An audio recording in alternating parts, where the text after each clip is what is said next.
Hello and welcome to Tipsy Tale. Today we are making tomato and tamarind martini. Now, tamarind is a quintessential Indian flavor. For today's recipe, we are using a homemade tamarind chutney, the recipe for which is in the description box below.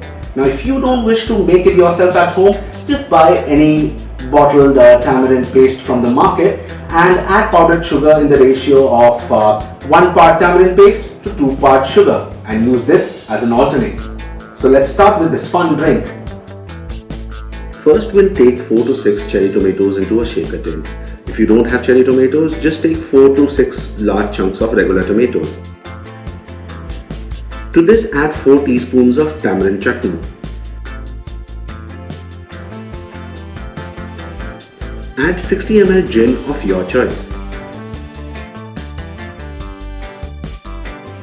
Now muddle all these ingredients together to create a puree-like consistency. Fill the shaker with ice cubes. Now give this mixture a good 20 to 30 second hard shake. Strain it into a martini glass.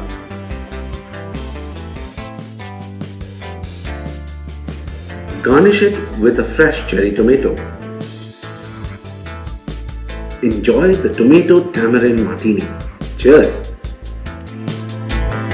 And don't forget to subscribe.